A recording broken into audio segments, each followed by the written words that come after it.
Yo, welcome back to the Bonecast, season fucking 2 in this bitch. Season 2, man, 2020, it's going down. We're still going, still keeping it live, still keeping it fucking moving.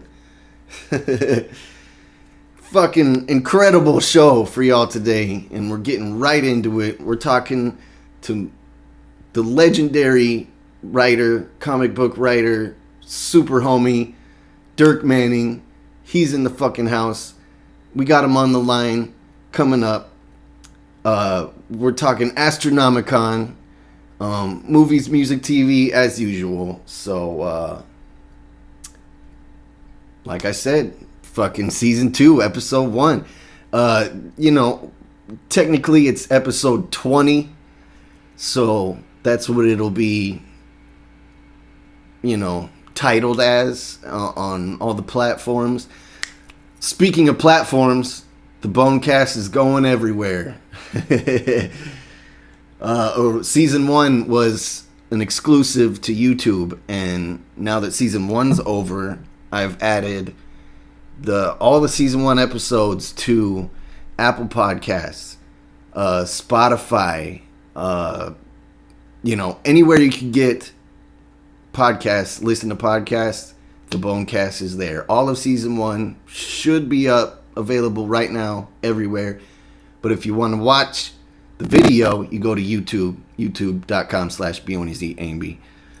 You're here already. Hit the subscribe, hit the bell, so you know when the episodes are coming. You know when my other videos are coming, because I drop random shit all the time too. Lots of Bones plays, lots of random shit. Vlogs are coming, all kinds of freshness. So, fucking dope. Just so y'all know, just so y'all fucking know, it's gonna be fucking dope. So yeah, let's get into it, man. Fucking thank y'all for coming back. Welcome back.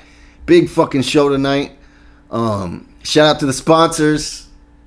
Not forgetting y'all, man. If you want to become a sponsor, get your shout outs on every episode, or Twitter shout outs on my personal account, cameo style videos on my Instagram stories. Promote your show, your fire, your album, your group, your music video, whatever you want to promote, whatever you want to do, you want to get a shot, all that stuff. Become a sponsor, thebonecast.com. And these motherfuckers right here, my top 5, because they've been down since day 1, are just the shit. So shout out to the Bonecast sponsors currently: Lisa G, my homegirl, thank you so much. Andrew B, my homeboy, thank you so much. Brian and Holly Teeters, of course, thank y'all. DJ Mad Hatter, what up, dog? Thank you. And Matt Bogner, thank you, homie. I super fucking appreciate all y'all sponsoring. You're making the podcast live and be alive. You're the only reasons we're still going, and I super fucking appreciate you. Along with donations, if you don't want to get the shout outs and stuff, we always take donations to the podcast, keep it running, keep the quality going, merch coming, fucking all kinds of shit. So thebonecast.com for all that freshness. If you didn't know, become a sponsor now, and every single episode you get your hookup. And it's all run by Patreon, so super easy, super relatable, you know what I'm saying? All explained on the website, thebonecast.com, or patreon.com/thebonecast. So yeah, go peep that shit out, man. It helps out incredibly, and you get hookups and behind the scenes videos and photos that only sponsors will see. So check that shit out, and it's fucking totally worth it. I promise. So with that being said, talking about merch, we had a lot of hiccups with the merch company, and a lot of people didn't get their shit in the past couple weeks. So I'm revising everything. We're still going through the same company, but they are going to, I'm going to pay an extra fee to make the shipping shipping go quicker and more efficient. because they're just on-demand shipping type company. They just pump it out, whatever, you know what I'm saying? Pump it out. So that was their explanation to me, that they didn't send everything that was shipped because they thought everything was shipped or something like that. Regardless of the bones, expect all y'all's merch soon if you haven't got it yet, and because it's all been revamped, everything's coming soon, so no worries. All the merch is all good, and if you order merch now, it'll be directly shipped to, no wait, no hustle, nothing like that. So just so y'all know. Plus, with the addition of this, that means tons more merch. Mad more Bonecast merch. Tons more. More colors, like varieties, products. It's going to be huge. It's going to be fucking huge. So stay tuned for that, and hit up the social medias at BONEZAMB, and to find out, like, you know, the announcements when it's all coming and finalized and all that shit. So super dope, man. I super fucking appreciate y'all getting Bonecast merch and sponsoring. I can't thank y'all enough. I was told I thank y'all too much. I sit here and talk about thanking you guys too much, but I can't. It's impossible because you're too fresh, and I love you. So, moving on. We got a big fucking show, man. Dirk Manning's in the house. Special phone call interview. And you got people to the Bonecast, normals, normal listeners, frequent listeners, know that my special guests I'm not interviewing them really. Like, there is sort of a questionnaire type thing, but when I have special guests, it's more of just us talking and chatting, kicking it. You know what I'm saying? Discussing our favorite movies, music, TV shows, you know, discussing the entertainment industry, because that's just what I enjoy, and it seems to be working. So, because we're on fucking episode 20, and if it didn't work, I wouldn't have kept going. So, super fucking appreciate it, y'all. Anyway, big fucking show. We got Dirk Manning. We're talking about Astronomicon. Let's get into Astronomicon real quick, because I know the Dirk Manning interview is going to be not most of the podcast, but a big part of the podcast. So let's get into Astronomicon first. So as you know, even the people who can't make it, you know, it's still a great discussion to talk about, because there's so many actors, wrestlers, musician, artists, fucking comic book people, all kinds of shit, man. It's a good discussion, even if you're not going. But I highly recommend you get your fucking tickets before it sells out. And because it's the biggest year yet. I unfortunately was not at the first 2 years, which I wanted to be, because this is definitely one of the biggest cons ever done. You know what I'm saying? Independent cons ever done. Like, it's got something for everybody: wrestling, movie, TVs, horror, fucking all kinds of shit. You can even bring your kids. You know, there's stuff to do for kids there. You know, there's mad vendors. You know, I'm not doing a commercial for Astronomicon. I'm just saying, my opinion, it's going to be dope. And A&B's going to be there. So, gotta plug it. You know what I'm saying? Which I guess is what we'll start with, the pregame party. The pre-party at Astronomicon. It's the day before the con starts, February 6th, Thursday, inside the Astronomicon Hotel, Wyndham Gardens, Sterling Heights, Michigan. The pre-party's huge.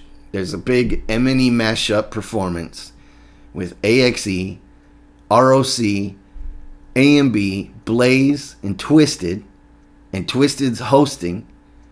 And trilogies on it too. It's just a big fucking concert, a big celebration to open the festivities of the weekend of Astronomicon weekend, and it's gonna be fucking dope, man. Me and Otis got some super dope shit, to perform, and not only that, we're gonna be there the whole weekend at the Comic-Con, fucking signing shit, taking pictures with everybody, you know what I'm saying? Just kicking it. Plus, I want to meet some of these people because they're just fucking awesome. So, pre-party is going to be off the fucking hook. And looking at this list of special celebrity guests is incredible, man. It's incredible. Even the cosplayers and tattoo artists, and it's just huge. So let's go through it. Because there's a lot I want to talk about with each one.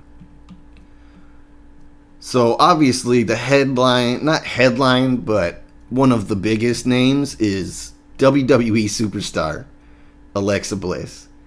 Super fucking dope that WWE and Astronomicon coming together to bring this girl out. She's awesome. I have to admit, I don't really watch wrestling much these days. Like, I want to get back into it, of course, but for the most part, I haven't seen, a lot of these people wrestle. But I did the promo video for Alexa Bliss, and so I got to watch a lot of her matches and moves and her intro video and whatnot.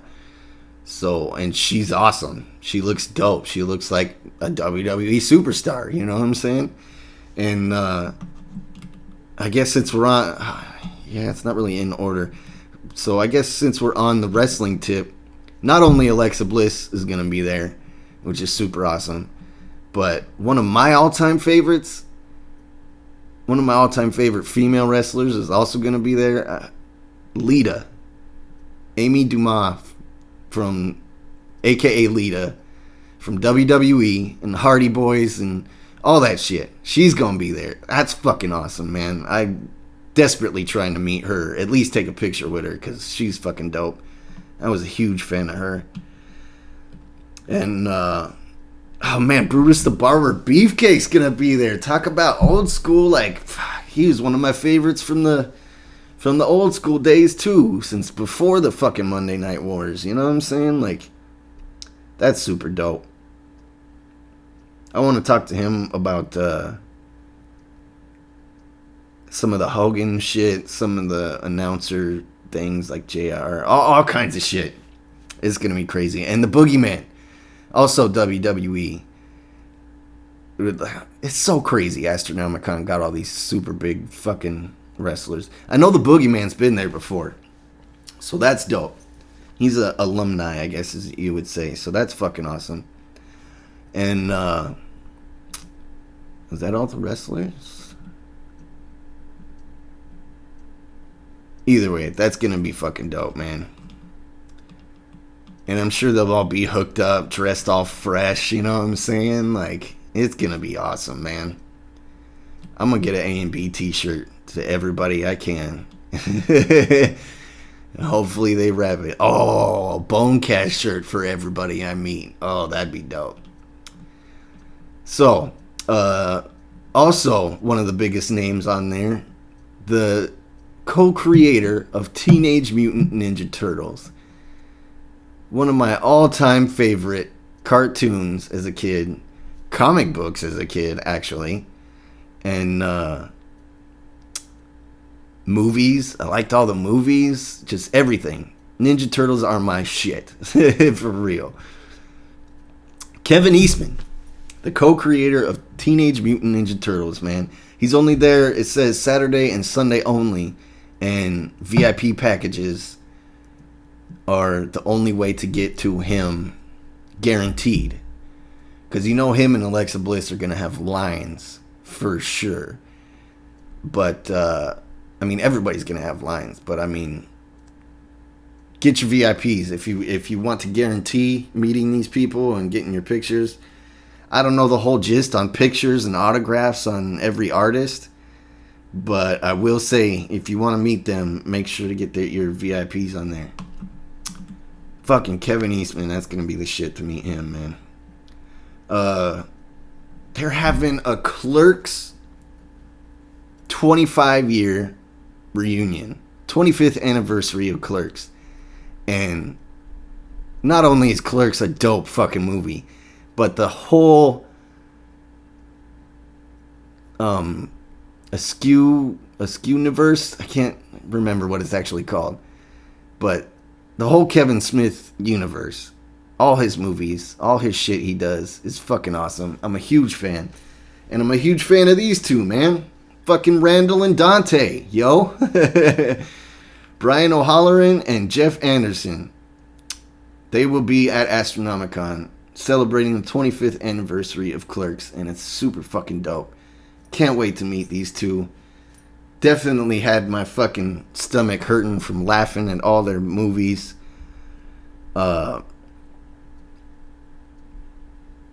Jane Silent Bob's, Clerks, Mallrats, all that shit. It's just, I don't know if they're in Chasing Amy. I can't remember. It was such a long time ago when I saw that, but still, Dante and Randall, man, gonna be fucking dope. Thomas Ian Nicholas from American Pie and all kinds of other shit. He's in one of the fucking Halloweens, Halloween Resurrection. When he was a kid, he was in Rookie of the Year. He's this fucking huge fucking movie star coming through. He'll be there all weekend. Another huge movie star, Anthony Michael Hall. I know him from all kinds of shit. I mean, obviously the old school shit like Breakfast Club and Weird Science, but War Machine is a fucking awesome movie. It's on Netflix. He's the supporting actor next to Brad Pitt, and he's fucking awesome, man. Anthony Michael Hall, that's the shit. It says he's only there Saturday, so make sure you get there for that day. Try and meet him, get an autograph and shit. Super dope, man. Yeah, War Machine was awesome. Okay, and one of my favorites. This should have been headliner for me, like main act for sure, because I'm a giant fan of Game of Thrones, and his recent work in 3 from Hell was also fucking awesome. Love 3 from Hell. I've watched it 3 times already. Richard Brake, the fucking Night King, man, from Game of Thrones. 3 from Hell, Game of Thrones. Oh, and 31. Rob Zombie's 31. He's just an incredible actor. Great fucking actor. Great charisma, you know what I'm saying?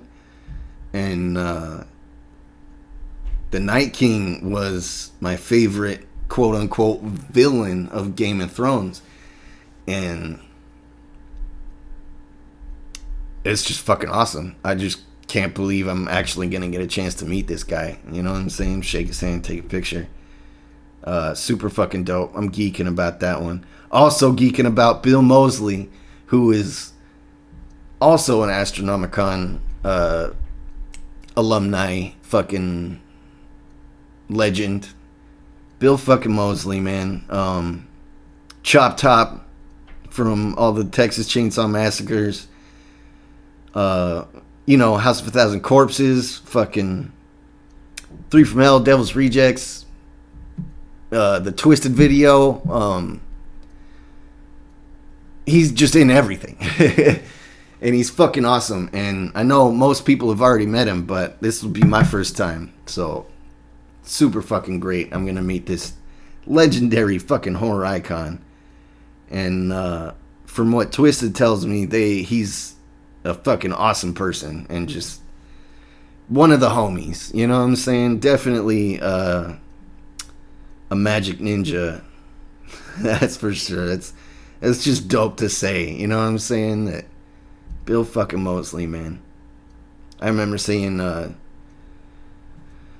Texas Chainsaw Massacre when I was little with my dad, and we still quote it. We still quote it to this day when we're talking. Oh man, another big one. See, most of these are big ones. Almost all of these are big ones. I'm going to go ahead and say all of these are big ones for me. This is a great year for Astronomicon, man. Like they call it, like they say, it's more than just a Comic-Con. You know what I'm saying? This has something for everybody. Like, I've been to Comic-Cons before. Well, not many, but I've been to them before, and they were awesome. But nothing compared to this, man. That's for sure. It's going to be great. So, anyway, one of the big ones for me, too, is Charles Fleischer. Fleischer? Ah, that sucks. I'm butchering his name. But he's an iconic voice actor who voiced Roger Rabbit in Who Framed Roger Rabbit, man. Like, what? And if you go on YouTube and check him out or Google him, he's voiced tons of other things. Do they have it on here? Who Framed Roger Rabbit? Oh, he was actually in Nightmare on Elm Street, which is fucking awesome. One of my favorite horror movies ever. You know what I'm saying? And he was the doctor. And real small part, but it's fucking just... It's the shit. He's in it. It's fucking awesome. What are they? Oh, he's in Back to the Future 2 in a small part too. Small walk-on, you know what I'm saying? It's fucking awesome. And he's voiced tons of shit too. It's just... Meeting the guy who voiced Roger Rabbit is huge to me, though. Because Roger Rabbit was huge to me, for lack of a better word. Fucking... It was one of my favorite movies of all time. I still watch it sometimes. You know what I'm saying? Like... That shit came out so long ago, and I still watch it sometimes. So super dope to meet him. Can't fucking wait for that, man. That's gonna be legendary. I have to get a picture with that guy. Darren Mccarty, a hockey legend from the Detroit Red Wings, and now cannabis enthusiast. Fucking Darren McCarty, man. That's dope. Like, I'm not a hockey fan. Like, don't hate me.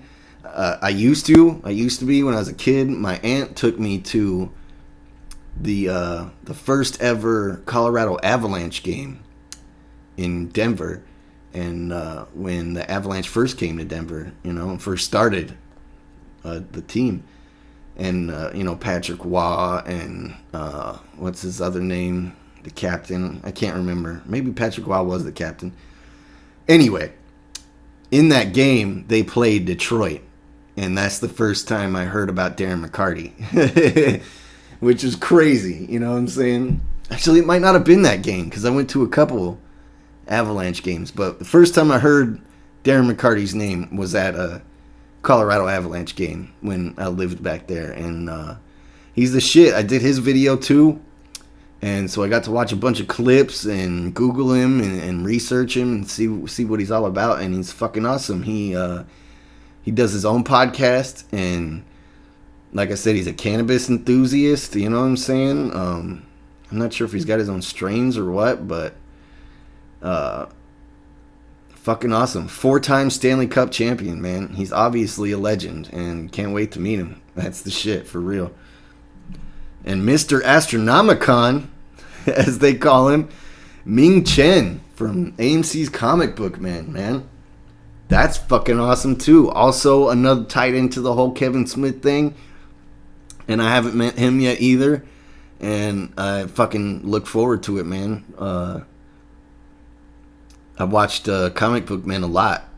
And he's one of my favorites, you know. I mean, they're all one of my favorites. They're all a bunch of cool-ass dudes and comic book enthusiasts and funny as hell. That show is funny as hell, man. So, super dope. Can't wait to meet him, man. Oh, man. This next one's fucking big for me, too. Walt Jr. from Breaking Bad. RJ Mitty. Fucking awesome. When I found out, when they had me do his video, I was just geeked, man. I can't fucking wait. The announcement video was... Like, I was smiling and I wasn't even a Breaking Bad, as some of y'all know, I talked about it on the podcast before. I wasn't a Breaking Bad fan at all. I knew it was about meth, and I knew I didn't like that shit. You know what I'm saying? Wanted nothing to do with it, ever. So I never watched it. Everybody always tried to sell me on it. Like, it was so dope, so dope. I never watched it.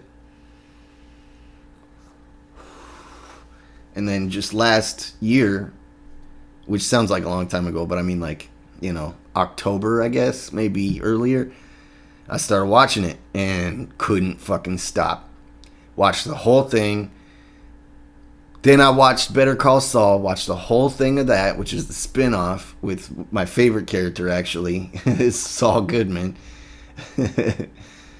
And, but yeah, RJ, man, Walt Jr., he's iconic. He's also on Switched at Birth, which I haven't seen, but I plan on.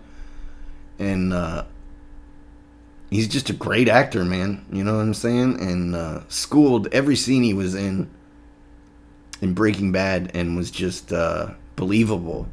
You know what I'm saying? Like, there's a lot of TV shows I watch where there's at least one character that I don't believe shit that comes out of their mouth. And I didn't see any of those in Breaking Bad. They were all great. You know?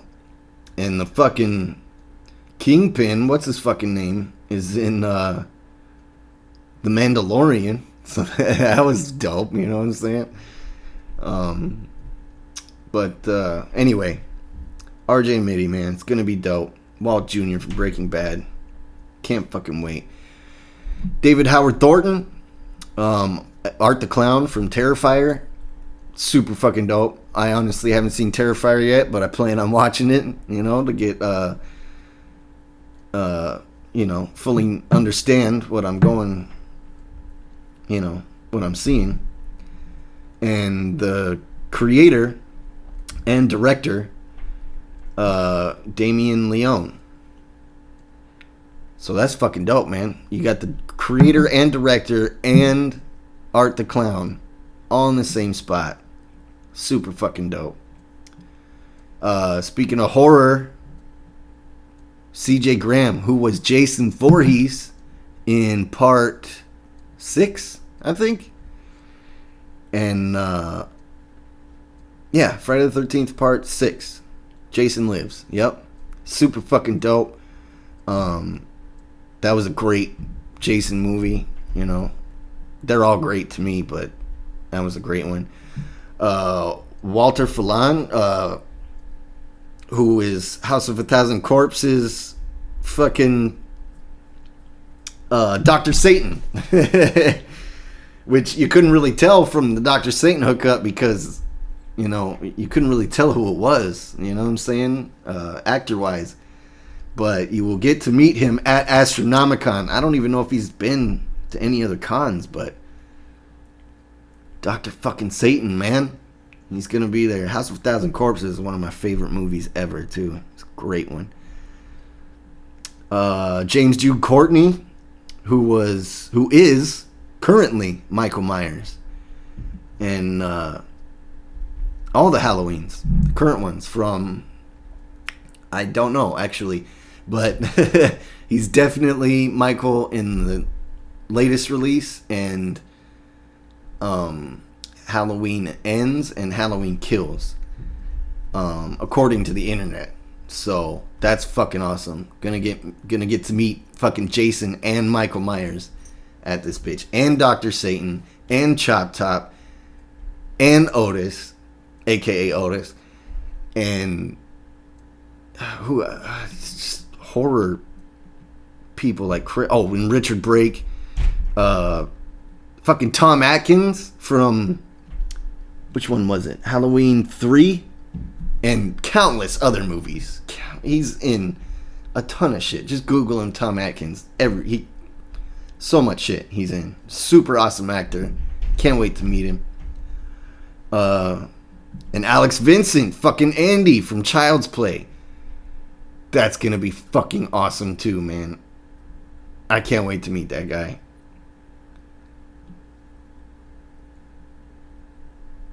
Oh, super fucking dope, man. So, horror-wise, you got Chucky and Andy, Halloween actors, Michael Myers, Jason, Art the Clown from Terrifier, Bill Moseley, Richard Brake, a.k.a. Otis, Chop Top, and Richard Brake, a.k.a. the Night King, and Foxy from 3 from Hell. Fucking awesome. And, yeah, that's what I'm saying. Oh, and Nathan Basil. Right? Basil, I think is his name. He's Leslie Vernon in Behind the Mask, The Rise of Leslie Vernon, which I've only seen a little bit of, but horrifying. You know what I'm saying? Super dope. Dirk Manning, of course. Stay tuned. We're about to have him on. And, you know, he's a comic book writer, famous horror style comic book writer, and he's incredible. You're about to find out if you don't know. So yeah, we should get into that pretty quick, but still talking Astronomicon for music wise, which is also kind of acting wise. Simon Rex, man. The Palatial, the fucking Dirt Nasty, the fucking Crispy motherfucking Dirt Nasty, man. Otis, my brother Young Wicked, has met him, did a show with him and Mickey Avalon, who's also going to be there. But I've never met him, and I can't wait, man. One of my favorite actors, one of my favorite comedians. I've seen all his shit, even his web show with... what's his fucking name? Drawing a blank right now, but he's just awesome, man. Dirt Nasty's the shit. All his music, Three Locos, like the best comedy album, one of the best comedy albums ever. And his shit's just dope. Can't wait to see him, man. Meet him, all that shit. And Mickey Avalon, of course you got Magic Ninja, you know, you got the 80s Party, you got September Morning, Trilogy's playing. The concerts are going to be crazy fucking awesome. You got Lloyd Kaufman, the fucking creator of the Toxic Avenger. Fucking awesome. Toxic Avenger, dog. That's some Bones childhood right there. As well as Robert Carradine. I can't... sorry if I'm butchering that too. But Revenge of the Nerds, dude. Also a fucking childhood favorite. Revenge of the Nerds was awesome. Oh, he was in Escape from LA too. Like... yeah, he's an iconic, incredible iconic actor, man. Huge fucking names this year, man. Am I skipping anybody?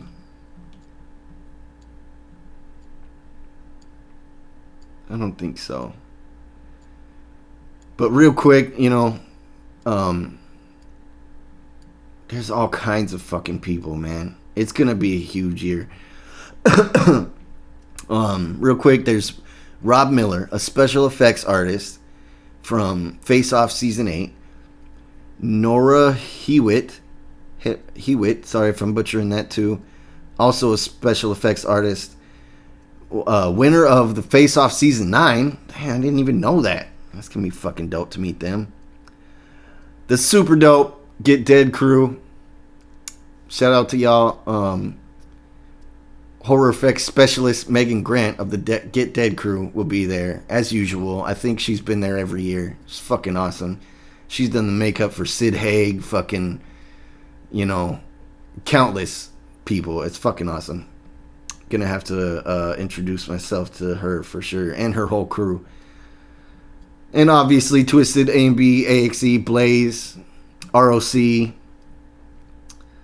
I'm sure there'll be mad other people too that haven't been announced or won't be announced but will be there. And also they got a whole bunch of cosplayers and radio personas. James from the Dave and Chuck show, Dave Santia, speed painter, Genoza Costuming, award-winning international cosplayer, which from the picture looks fucking incredible. These cosplayers look amazing, man. Ashley Kothoff of Diffusional Studios. She's also an award-winning cosplayer. St. Carlos, a tattoo artist, tattooing on site. Damn, I might have to get me some new ink. Steve Pelkey Tattoo, also a tattoo artist. Ghostbusters Detroit, which is the shit. I remember seeing them at, the fuck was it? Michigan Comic Con. And I don't know if it's still all the same people, but they were cool as hell to me. You know what I'm saying? Envy the Green Fairy, a cosplayer, which from the picture looks fucking incredible too. And the League of Enchantment cosplay team, which looks fucking incredible too.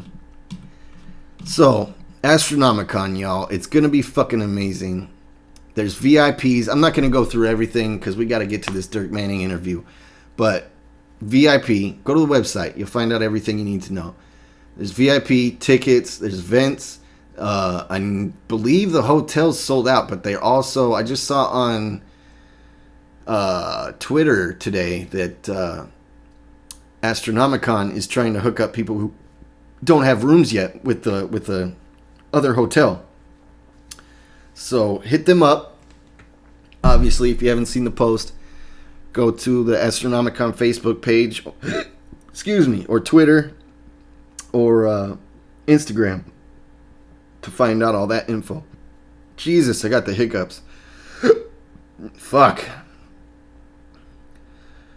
Photo ops, vendors, Artist Alley sponsors, questions, contact, videos, all that shit.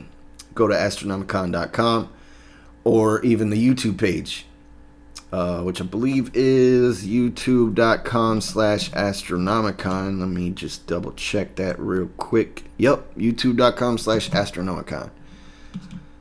So yeah, it's going to be dope. So with that being said, I'm sorry we didn't get to a lot of movies, but I got a whole episode next week that's going to catch us all up on all that shit. All my usual, geeking out shit. And lots of TV shows to talk about. Some music to talk about. Hopefully, if I secure it correctly, we'll have a dope-ass, huge music guest, too. Not performing, obviously. Interview. But that should be dope. So, anyway, Astronomicon 3, less than a month away. Hope to see y'all there. I know tons of people that are already going, so I can't wait to see y'all there. And it's going to be fucking dope, man. Astronomicon 3. Also, check out the videos that they're dropping. Astronomic Conversations. Just go to their YouTube, man. Go to the YouTube. They got all that freshness up there. And yeah, it's fucking dope. They go into detail about everything, you know what I'm saying? So kick back, listen to a kind of a podcast-ish video style with Jamie Madrox and Dustin, and get schooled. Learn about Astronomicon and get your tickets and come see us, man. This is not a commercial. I'm genuinely telling you to come hang out because it's going to be fucking awesome. I can't wait. So, with that being said, let's get into the motherfucking super special guest.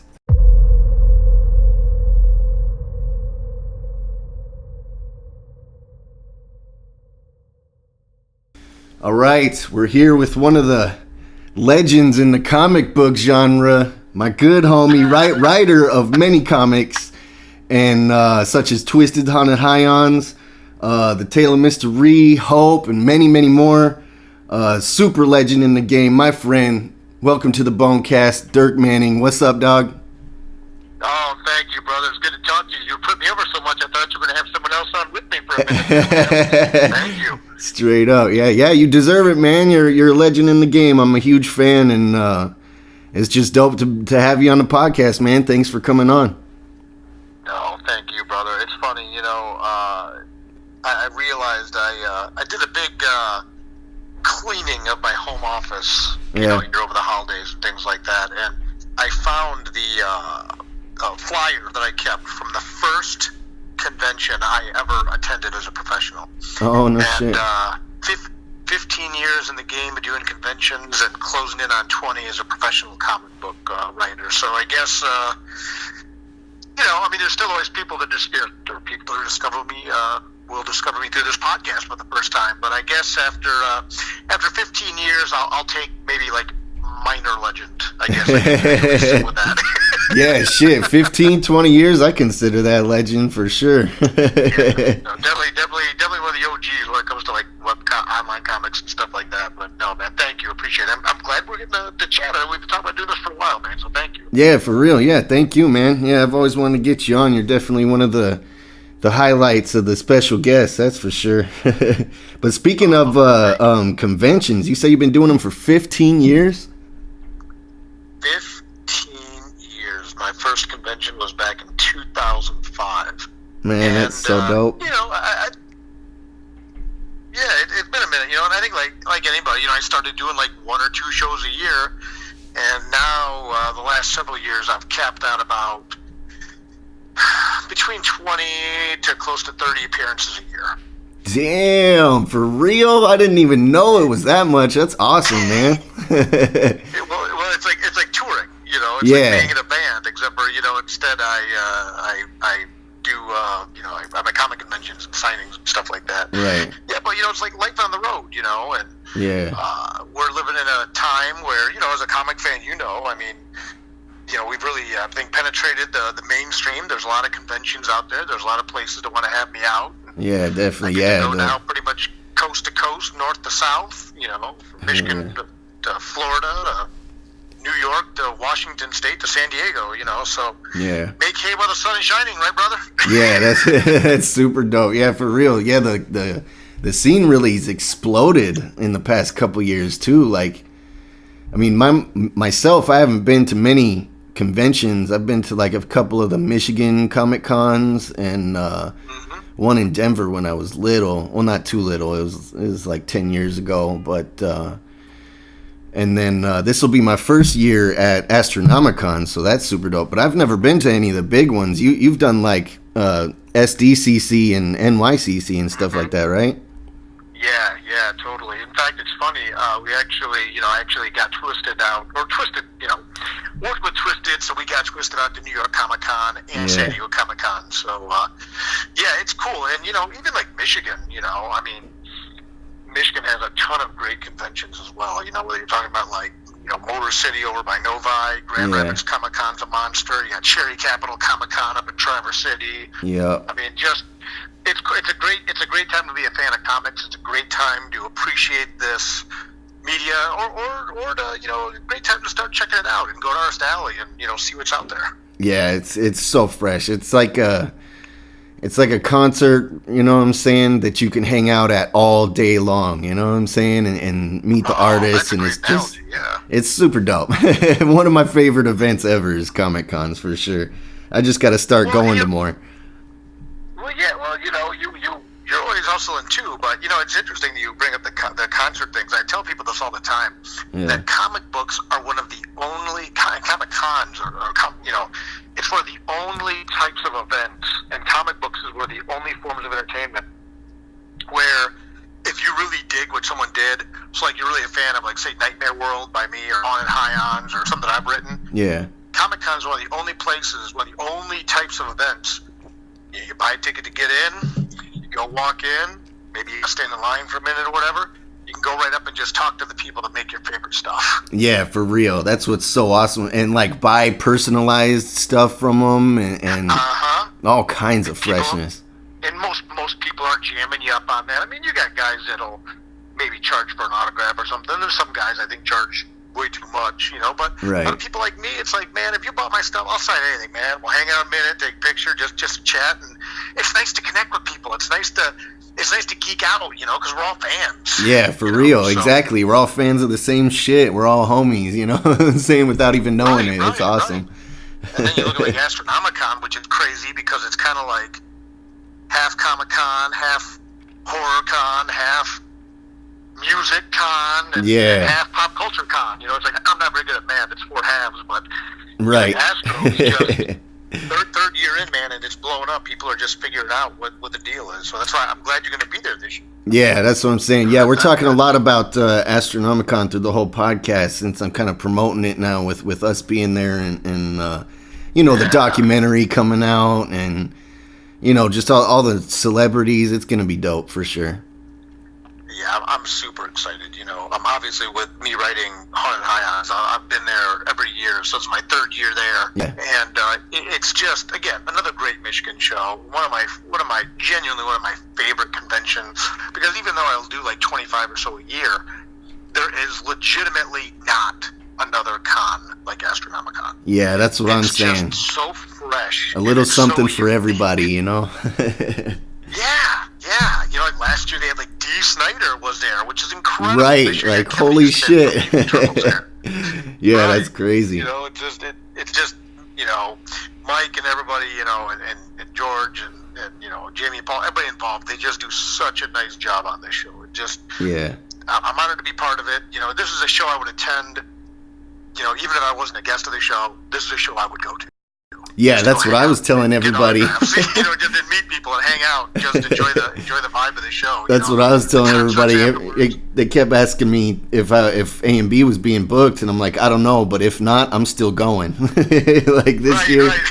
I'm not missing another one. That's for sure. One of the things that you know, not to get too in the weeds or anything like that, but you know, Mike, you know, has seen me at conventions now, and he's like, "You never leave your table." I'm like, no, I'm working. You know, from the moment the doors open till the minute the doors close, unless I'm either filling or emptying my water bottle, you know what I'm saying? Right. I'm at my table.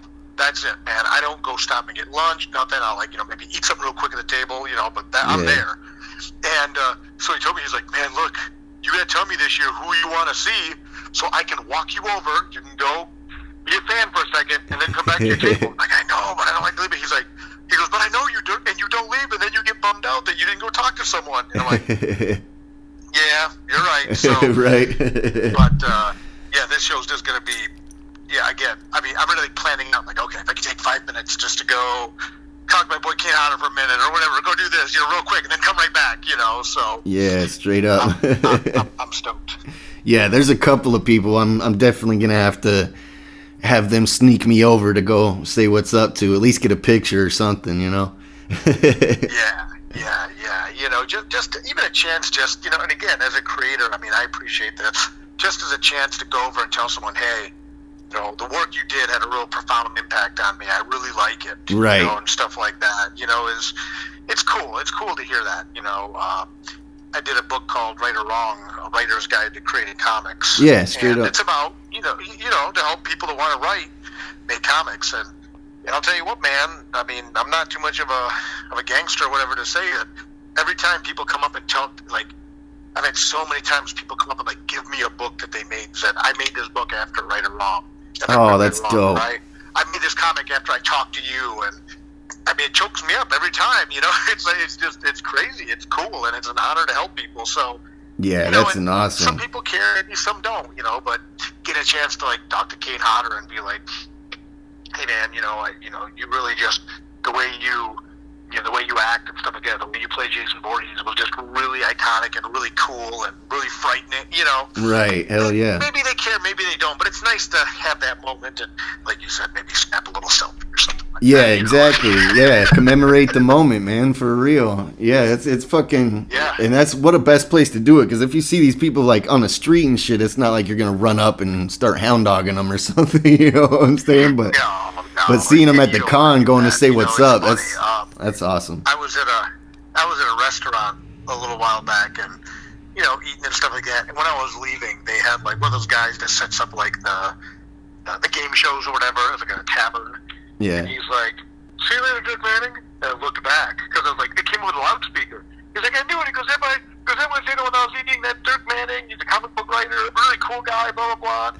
I'm like, what's cool? He's getting like, let me eat. You know? Yeah, hell yeah. You know, but when you're at a con, you know, you're on.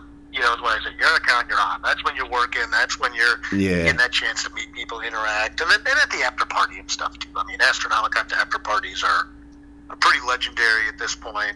Only going to be better this year with AMB performing and stuff like that. Yeah, super straight up. So. Yeah, finally, man, we finally get a chance to experience it. I'm super excited. It's going to be cool. It's going to be real cool. Especially with Twisted, with the high-ons graphic novel ready to drop. Yeah, straight up. Yeah, just... Yeah, so let's get into that real quick, too. Haunted High-ons, that's coming out soon, right? The trade paperback? Yeah. The Kickstarter orders are going to begin fulfilled pretty shortly here. The trade paperback is going to be dropping any minute now. I think a lot of people have their eyes on Astronomicon and whether or not they're going to have the packages by then. Yeah. We'll see. I mean, there's a lot of factors. A lot of it just comes down to like customs and things like that. You get the books printed overseas and yeah, exactly. Customs. I mean. Yeah, and shipping takes forever, and I know, man. That shit, it's hard as hell to get on a strict deadline. You know what I'm saying for anything media wise. But I've seen the whole book. I've seen all the files digitally and stuff. Mm-hmm. It's gorgeous. I mean, it's gorgeous. Mariana and Alessandro just crushed it. Yeah, they're awesome. Book is stacked. It is stacked. Yeah, it came with all kinds of like book plates, and it surpassed like all kinds of levels on the Kickstarter, right? Yeah. Oh, yeah. I mean, it went way over the original funding goal on Kickstarter. And for a lot of people, it was their first Kickstarter, too, to unlock. Like, we had, like, the ultimate stretch goal, then we had, like, the holy shit stretch goal, which was even beyond that. Yeah, for real. We kept adding stuff, and we're going to have a Haunted High-ons panel at the show, and I'm sure we'll talk about this a lot more, so I don't want to get too much into it now, but it was one of those things where, and as a musician, I could probably speak to this, Kickstarter is a whole different is one thing in music. Yeah. And it's another thing in comics. And in comics, it's really seen as like a party. And I think a lot of times when musicians do Kickstarter, it's seen more as... I don't know. I think it's looked at differently. I'll kind of leave it at that. Almost more like of a crowdfunding type, ask for help type thing. You know what I'm saying? But yeah.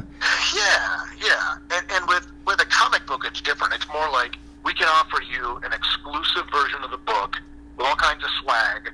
The comic shops aren't going to care. Comic shops aren't going to carry a hardcover of this book with a book plate, with signatures, with shirts, with hoodies. But this is your chance to get all that cool swag by ordering directly. So yeah, for real. It was a little nerve-wracking because a lot of Twisted fans weren't seeped in that culture. But even me, man. I knew of Kickstarter, but I didn't really know about Kickstarter. You know what I'm saying? Like, I learned it all from the Haunted High-ons campaign and yours with Mystery and all that.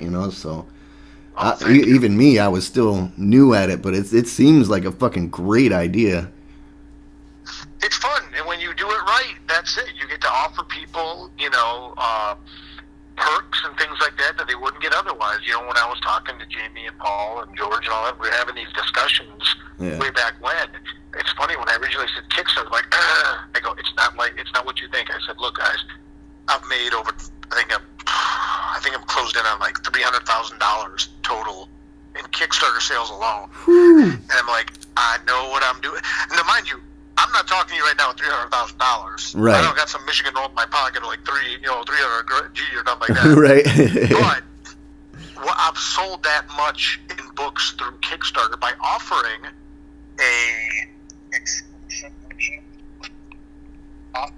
some sort of like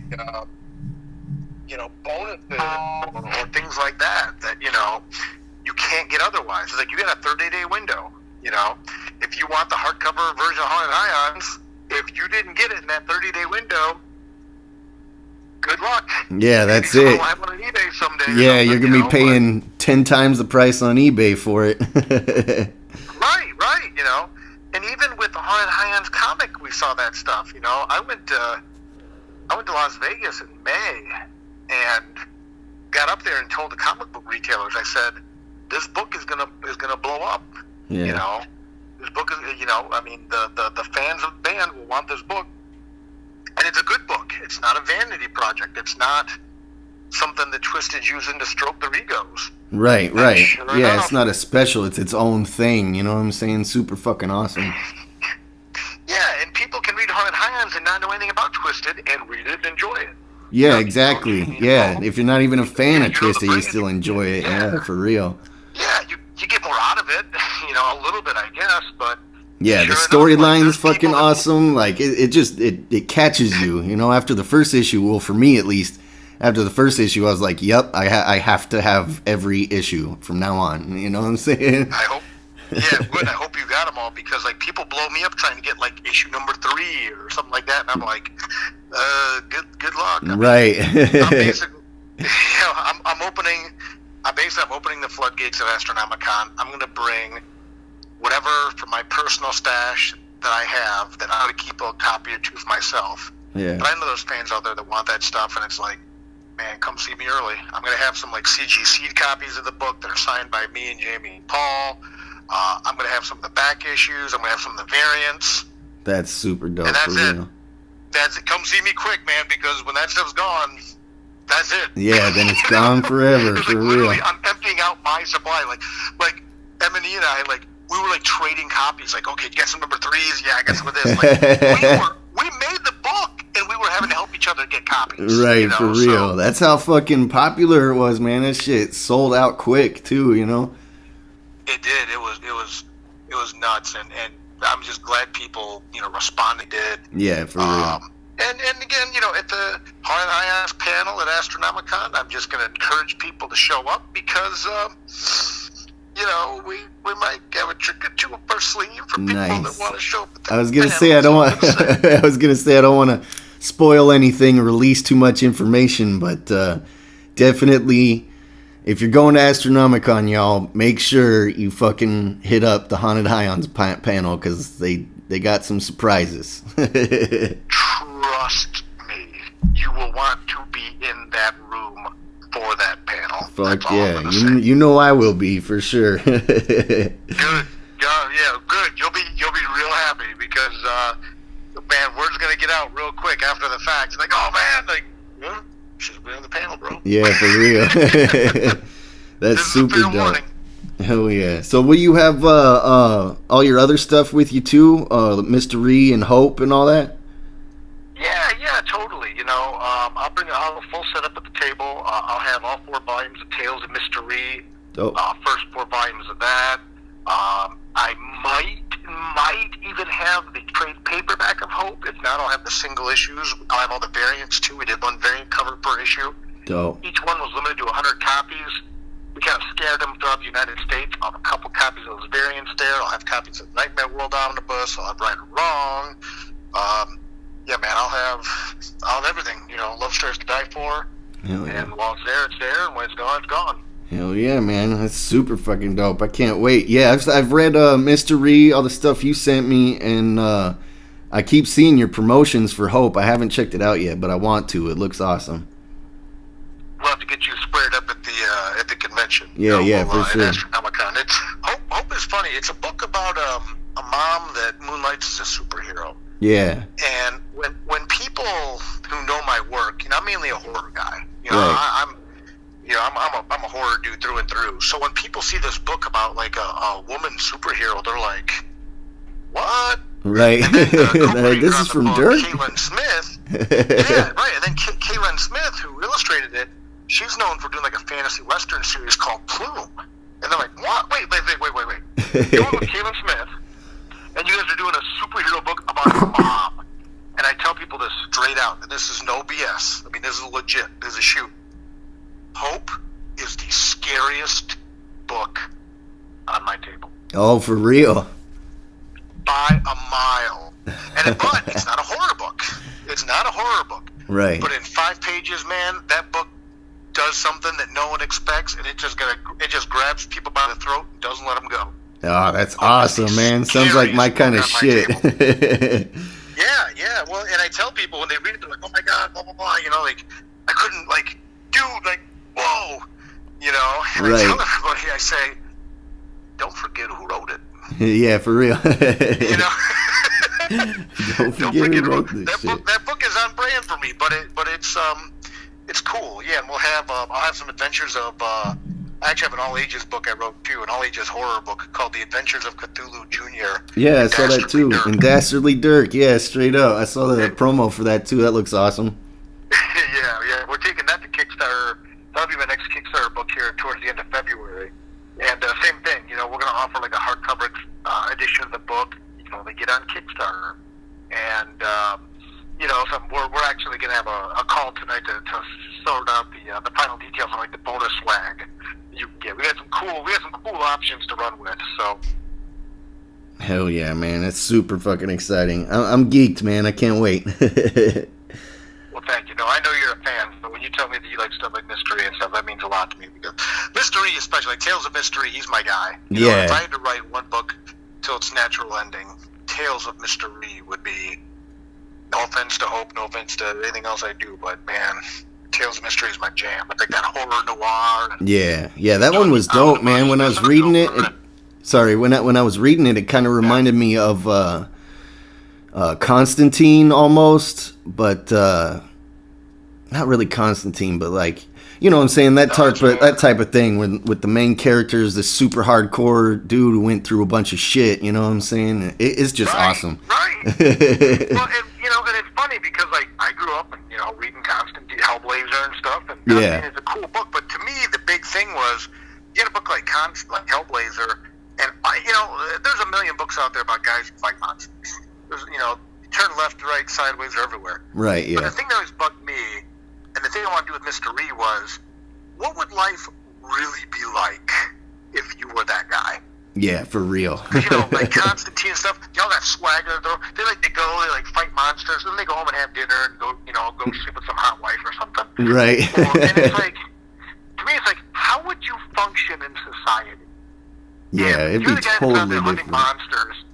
Yeah, and like no one believes you. It's like, well, how do you have a job, man? How do you have friends? How do you?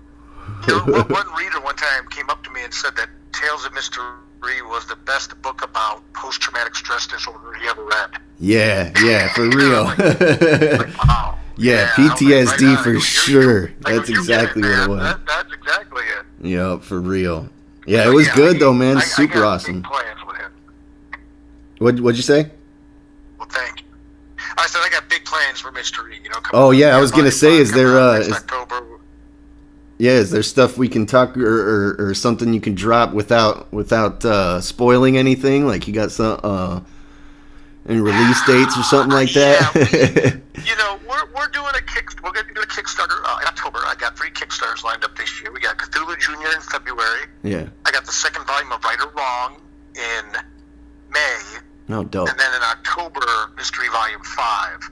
Dope. And I'll say with Mystery Volume 5, we're doing something with this Kickstarter campaign that I've never seen. I've not only never seen a comic book Kickstarter do what we're doing, I've never seen a Kickstarter campaign ever do what we're doing with Mystery Volume 5. Oh, we're going into uncharted territory again. I'd like to think I was one of the OGs in regards to like really developing a model for Kickstarter with comics that a lot of people follow now with a lot of success. Yeah, straight up. And it's cool, but sometimes people then kind of forget who you are. When you're the OG after a while, they kind of forget. So it's like 2020, I said, here I'm going to remind a lot of people who I am. I'm going to remind people what I do. I'm going to remind people I've been in this game for almost 20 years and still I'm rock solid, still putting out work. Straight up, still relevant. Of what I did in the past. Right. Yeah, for real. Still relevant as hell. That's what I'm saying. That's exactly how we do in the music biz. You know what I'm saying? Like, the second people start forgetting is the second you start falling off. So you got to stay relevant and innovative and reinventing yourself every couple of months, pretty much. It's and also stay true to what you are. Like I said, even like with Hope and Cthulhu Jr. I mean, they read like Dirk Manning books. And we're still going to have more mystery, and we're still going to have some other really cool horror stuff coming out in the next 2 years too. But doing Right or Wrong Volume 2, it's like, let's remind people that I'm the guy that has helped a lot of other people get started and make books and add to the tapestry of comics. Yeah, fuck and again, with Hope, show people like, Volume 5. I'll also say it gets to combine my love of music and the music industry with horror. But also, we got some stuff lined up that's gonna just blow people away. That's fucking dope, man. Can't wait, dog. It's fucking gonna be awesome for real. Thank you. So yeah, fucking on the podcast we talk about movies and TV for the majority, but sometimes we talk comics and music and so I call it an entertainment podcast. So what I do with special guests is I ask a couple questions. I've been waiting. I'm ready. So one, man, I'm ready. This is my part to geek out, right? Hell yeah. So the one I wanted to ask you about, because I know you're a metal fan, is what's your current, like within I'd say 2 years, current favorite album or song or artist? Oh man! All right, I'm gonna give you a triple threat. Love Ghost. Love Ghost. I've loved Ghost for a long time.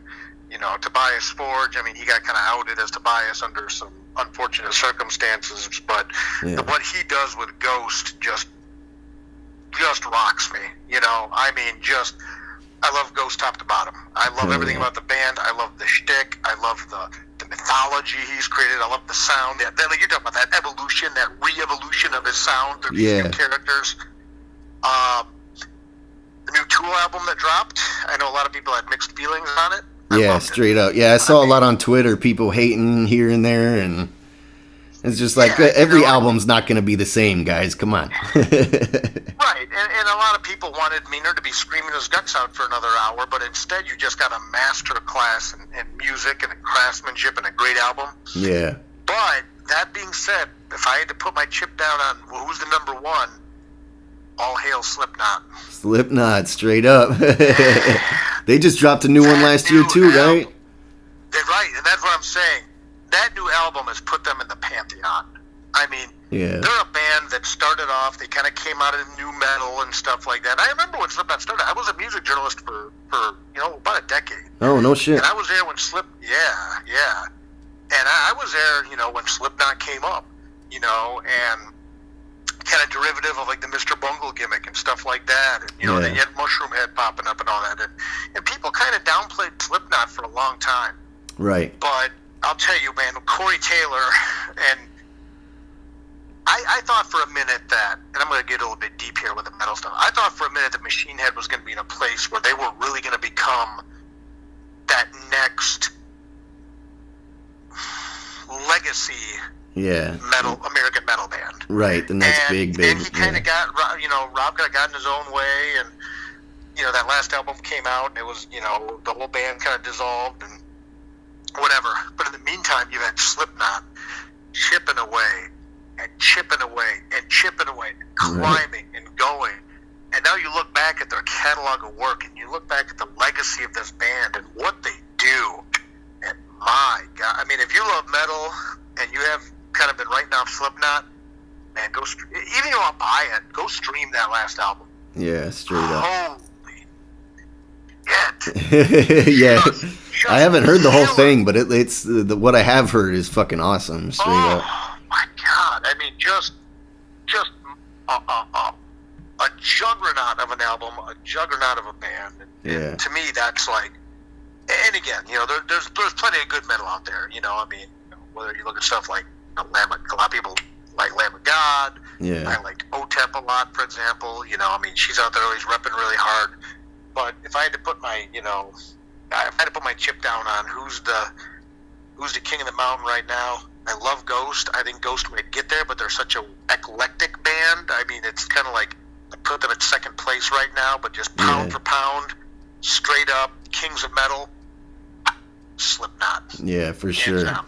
Yeah, and the name, like, everybody knows them. Even if they haven't heard them or listened to them at all, they know the name Slipknot. Right. You know what I'm saying? That's fucking made it right there. That's like... Well, and like, you watch, like, NXT, they use their music on the theme song. Yeah, for real. They incorporated the TV show The Boys into one of their songs. Oh, no shit, yeah. Yeah. I didn't even notice, man. I watched The Boys was fucking incredible. I love that show. I didn't even notice. Oh, yeah, no, one of their music videos, Slipknot's videos, it ties in a lot of the Slipknot stuff into it. Nice. I'm sorry. I mean, that video ties a lot of the boys like footage and stuff into it. Oh, dope! I'm gonna have to peep that for real. Dude, you'll lose your mind. Yeah. Hell yeah. And the boys, talking about television, the boys was just again what a powerhouse television show. Yeah, based on a comic book, based on a graphic novel. Yeah, for real. Yeah, that was super odd. When I first heard about it, I was like, no fucking way they made a TV show. You know what I'm saying? Like, awesome. Yeah, for the boys. Yeah, my dude Ken was really involved in that. And no shit. And the boys was just came out of nowhere and blew everybody away. Yeah, they schooled it. Big Dennis fan who wrote the boys, and the Preacher TV show was a lot of fun, but it was a different animal. And then when they did the boys, they changed the game. I mean, we're going to feel the ramifications of shows like the boys for years. Yeah, for real. Yeah, I was hoping they were gonna keep with the gore and stuff like that too. Like before the TV show came out, I was like, oh, I hope they don't fucking Disney it out, so to speak, you know what I'm saying, and make it a superhero show, you know what I'm saying? But even though it is still a superhero show, it's like gory and violent and fucking crazy, you know? I love that shit. Yeah, and for people who haven't seen it, it's on Amazon Prime, and I'm not going to spoil it, but I mean, from the first episode to the last, I mean, it shocks you. It's just, it's funny, it's violent, it's raunchy, and it's on a brand, you know? I mean, I never felt like they were doing it to kind of, I never felt like they were doing it just to kind of like be shocking. I mean, it is shocking, but it was all done. It was well done. Yeah, for real. Tasteful shock, I guess. Yeah, for real. So, speaking of TV shows, what's your favorite TV show currently? Oh man, I really, really liked The Boys. Yeah. Trying to think. You know, it may be a little bit of an odd pick, but I was delighted that The Good Place just came back to start to wrap up. Dude, me too, man. I'm a big fan of The Good Place too. Like, my daughter showed it to me. She's 13, so I was like, I don't know if I'm gonna like this. If you like it, you know what I'm saying? But after the first couple episodes, I was laughing my ass off. That shit is so funny. Oh my! And it's intelligent, you know. Yeah. And it's one of those things where my buddy, Austin McKinley, who worked on Tales of Mystery a lot, he's actually drawing Tales of Mystery Volume 5 as we speak. Nice. I was talking to him on the phone one day, because I drive a lot, so, I like to catch up. A lot of people will text or whatever, and it's like, if I'm in a long drive, I'll just, here's a concept, reach out and just call somebody, talk to them for a little bit. Yeah, for sure. I'm driving, you got a minute, let's catch up. Play to catch up, yeah. And, especially when you're waiting on open road, And he told me, he goes, Dirk, I know you're not a sitcom guy. He goes, but there's this show that just started, and you really need to give it a shot. And Austin's my boy. And I'm like, what is it? He goes, it's called The Good Place. Yeah. And immediately I think of, like, some touchy-feely, blah, blah, blah. Right, that's what I thought at first. I know. And he said, all you need to know. He goes, and you don't want to do any more than this. He goes, just avoid all spoilers. All you know is about a girl that goes to heaven, and you find out that she was supposed to go to hell. Right. And I'm like, okay. And my God, it's funny, it's smart, it's really great television. Yeah, for real. I really dig it. That aside, I don't watch a ton of TV, but we got a lot of really good stuff coming. I'm excited about Lock and Key. It's going to be coming on to Netflix. I'm sure that's going to be great. Yeah, I heard about that one, yep. That's based on the Joe Hill graphic novel series. Joe Hill, Stephen King's son, and the comic series is incredible. So the trailer on that looks dope. Hell yeah. What do I really like? Gosh, I'm gonna go another weird choice. I really, really like a lot BoJack Horseman on Netflix, which is another really kind of dark comedy. Yeah, hell yeah, and BoJack's the shit too. I'm a huge adult animation fan too, so yeah. Oh, dude. BoJack's all the way. It's the best show about depression you'll ever see. For real. The talking horse. I'm like, yeah, dude. BoJack is the last part of the last season. They're dropping here in a couple weeks, I think, and I'm just no pun intended. I'm just chomping at the bit. I'm ready, man. Just for real. Bring it on. Go on strong, but BoJack is again one of those shows that's so goofy yet so intelligent. Yeah, for real. And, it's just a lot of fun. So those are probably my top 2 TV picks. Yeah, those are awesome. Definitely in my top 5 of those wrestling. 2 for sure. Yeah. AEW wrestling. I'm a wrestling guy, and I love AEW right now.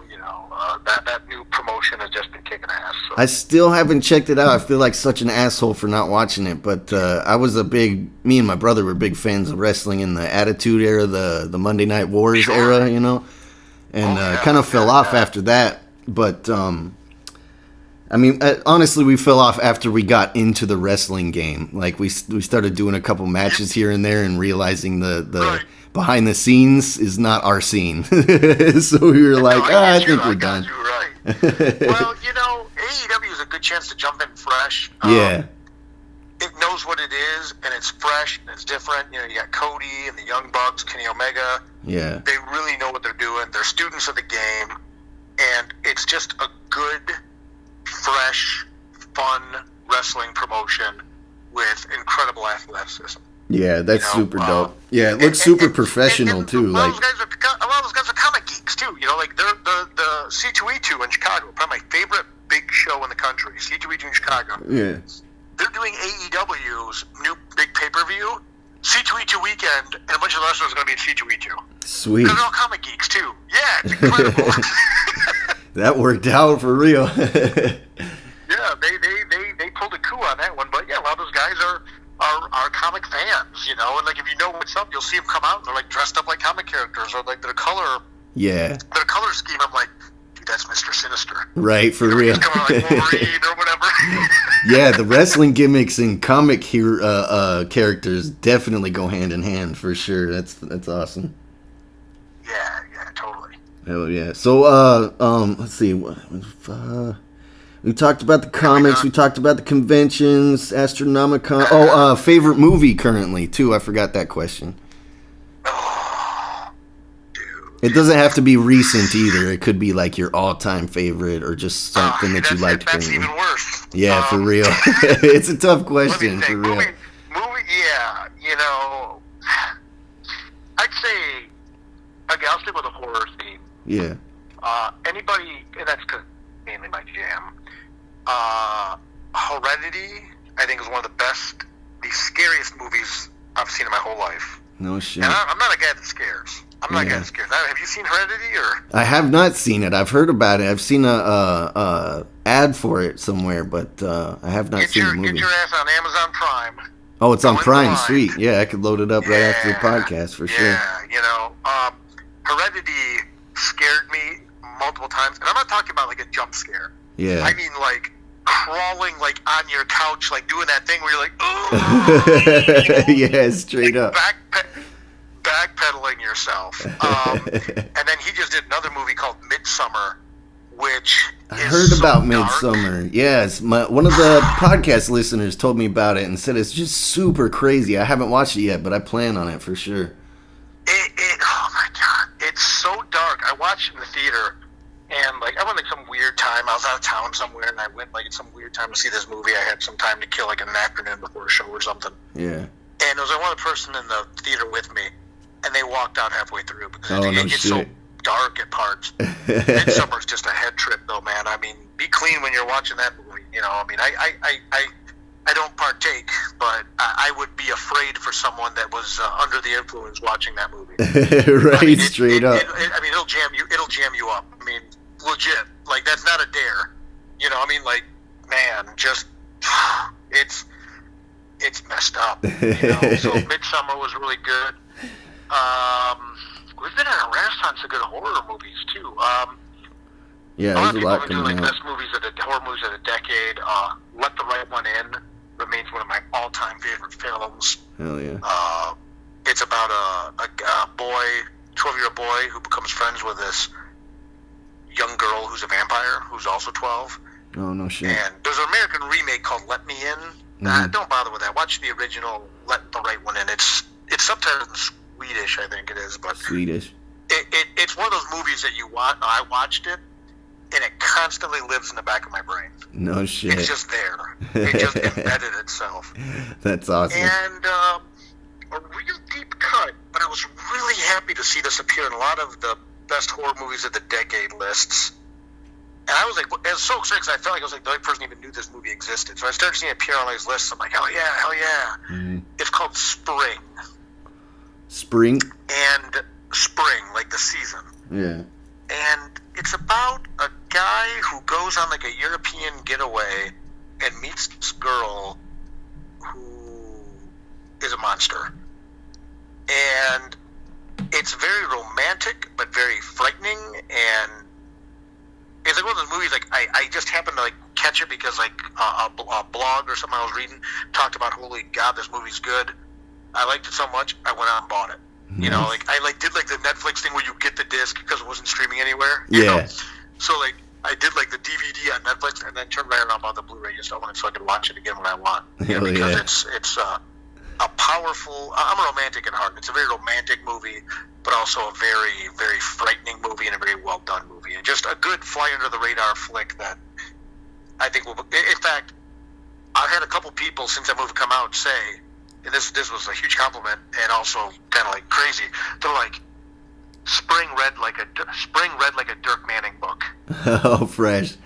You know, because it's like, it has that emotion behind it and it's scary and yeah. So yeah, I'll drop the mic on that moment. Like, boom! There it is. Yeah, for real. Mic drop. Fuck yeah, that's awesome. For real. I'm gonna have to check that out. Spring, you said it's called? Spring. Yeah, fuck it's. I had more than one person reach out and say, "Have you seen this movie, Spring? It reads just like a Dirk Manning story. It says like it belongs in Love Stories to Die For or something." Like, you know, yeah. I go, that movie just, like I said, I watched it. I turned right around and bought it. That's fucking awesome. Yeah, I'm gonna have to check that out for sure. The one, the most scariest one, since we were talking about that real quick, was that I've seen. It came out early 2000s, I think. It's called Cell, and it's got. Oh man, that shit scared the shit out of me. It's kind of like hell based, and everybody's cell phones turns them into these deadite / zombies / fucking. Horrifying that creatures. Was looking at the future, didn't know it. Yeah, oh my God, that shit was crazy. That's one of those ones that lives in the back of my head too. You know what I'm saying? If I see a group of people was really ahead of its time, and people weren't trying to take it when it came out, and people are looking back now and like, yeah, man, that movie was. Yeah, exactly. It didn't do great at the box office. It didn't do great at all. But like, as soon as I heard about it and actually watched it, I was like, holy shit, this is crazy. One of those skin crawling movies, you know, like holy shit. The cell's super solid, man. That's a deep cut. So if you like that, I think you liked Hereditary. Yeah. Heredity, sorry. Heredity, yeah, that was the other one I'm writing down. And that Midsummer, just get ready to get blitzed. You know? But again, like, I just bought myself for like a present, I bought Shudder. I bought a subscription to Shudder because I don't get much time to watch TV, you know, but it's like, there's stuff like I want to watch. Oh, one more. Train to Busan. Train to Busan. Have you seen this? I haven't. It's a Korean zombie movie, bro. Oh, no shit. And it's now the pitch sounds ridiculous, but it's incredible. It's zombies on a train. Zombies on a train. Like, you're trapped on a train, but zombies are on it. Right. That sounds fucking horrifying. Oh, God. And again, it's like, it sounds like it could be kind of goofy, like snakes on a plane. No, man. Oh shit! I've seen a trailer for that, I think, and they like get stuck in between the door. Oh yeah, yep. I've used clips of that in like backgrounds of videos before, but I haven't seen the full movie. I'm gonna have to watch that shit. Oh, bro. But the clips I used were fucking crazy. Yeah, it's good. It's so good. Yeah, Train to Busan is just one more that, again, I know I'm like recommending like these weird movies, but I don't want to say, oh, the new Halloween. Yeah, the new Halloween was fine, but everyone wanted to see that, you know? Right, yeah, for real. From hell, you know, yeah, cool, but let's as fans of horror, let's talk about some stuff that maybe will expand your horizon. Yeah, exactly. It's like, hey, you haven't read any Dirk Manning comics, expand your horizons. There's plenty of stuff out there that you'll like if you give it a shot. So tons of stuff, for real. You're schooling it, man. You're schooling it. Well, that's what the OGs do, right? Yeah, for real. Exactly, man. So yeah, fucking Bonecast listeners, go check him out. Dirk Manning, he's on Instagram at Dirk Manning. Is that correct? Yes, sir. All all social medias at Dirk Manning. Look for the guy with the top hat and the scarf, and that's my avatar. That's my brand. That's where you find me lurking around. Yes, sir. The infamous, man. That's the shit. Thank you so much for coming on the podcast, man. I super fucking appreciate it, and can't wait to see you at Astro. Man, I appreciate it. I can't wait to see you. We'll throw down. We'll just geek out. It's gonna be awesome. I hope to meet a lot of you out there listening to this. You know, at Astronomicon, so make sure to come out and introduce yourself.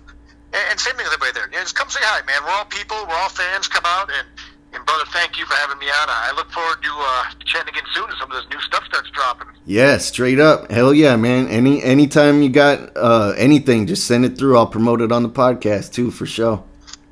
Appreciate you, man. Much love. Thank you. Hell yeah. Appreciate you, man. Thanks again, dog.